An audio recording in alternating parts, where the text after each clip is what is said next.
નમસ્કાર વિદ્યાર્થી મિત્રો। એ ભાગુસભાનો નિયમ આપણે શીખ્યા થોડો ઘણો। આજે કૌના ભાગુસભા એટલે કૌંસ જ્યારે આપેલો હોય ત્યારે ભાગાકારનો ત્યારે સાદુરૂપનો દાખલો કઈ રીતે ગણવું, બરાબર, કઈ રીતે કાઉન્સ છૂટો પડે અને ત્યારબાદ એમાં કઈ રીતથી કઈ રીત પહેલાં ગણવી તેની માહિતી મેળવશું।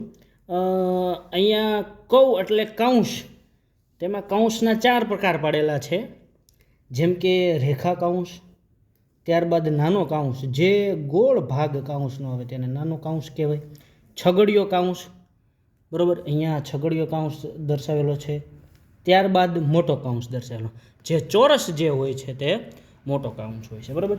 ત્યારબાદ કૌ ના એટલે ગુણાકાર થાય, જે ઓફ અંગ્રેજીમાં બોર્ડમાં જે પદ્ધતિ હતી એમાં ઓફ ગણાય, બરાબર। ત્યારબાદ ભાગાકાર છે, ગુણાકાર છે, સરવાળો છે અને બાદબાકી, આ ક્રમમાં ક્રિયાઓ થાય અને સાદુરૂપ આવે છે, બરાબર। આ આપણે શીખી ગયા। હવે એક અહીંયા જાતે બનાવેલું ઉદાહરણ છે, તે ઉદાહરણ જોઈએ।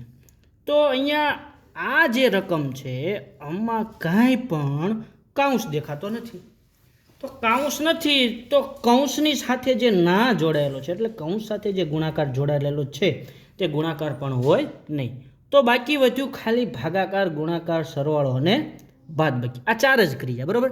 તેમાં સૌથી પહેલાં ભાગાકારની ક્રિયા થાય। અહીંયા જે નિયમ છે, બરાબર, એ નિયમ પ્રમાણે પહેલાં ભાગાકાર, પછી ગુણાકાર, પછી સરવાળો અને પછી બાદબાકી, બરાબર। તો એ નિયમ પ્રમાણે પહેલાં થઈ જશે ભાગાકાર, બરાબર। હવે આપણે અહીંયા પહેલાં ભાગાકાર કરશું, તો ભાગાકાર કોની વચ્ચે થશે? તો ભાગાકાર થશે 36 અને 4ની વચ્ચે, 36 અને 4ની વચ્ચે ભાગાકારની નિશાની આપેલી છે, તો આ બંનેનો ભાગાકાર થશે।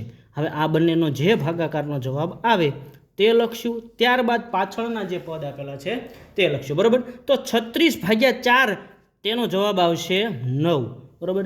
જો ભાગાકાર ડાયરેક્ટ ના આવડે તો રફ કામમાં ભાગાકાર કરી શકાશે, બરાબર।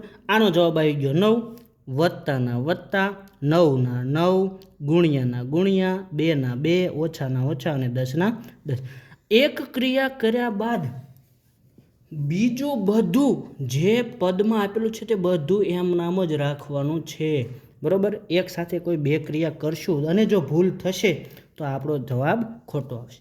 હવે આપણે કરશું ગુણાકાર, ભાગાકાર પછી થઈ જશે ગુણાકાર, બરાબર। તો ગુણાકાર 9 અને 2ની વચ્ચે છે, તો આગળના 9 એમ નામ રહેશે, વત્તાના વત્તા, 9 ગુણ્યા 2, 9 દુ 18, ઓછાના ઓછા અને 10ના 10। ત્યારબાદ સરવાળો થશે 9 અને 18નો, તો 9 અને 18નો સરવાળો થઈ જશે 27, ઓછા 10ના 10, બરાબર। અને હવે છેલ્લે 27માંથી 10 જાય તો વધશે 17, આ આપણો જવાબ આવી ગયો, બરાબર।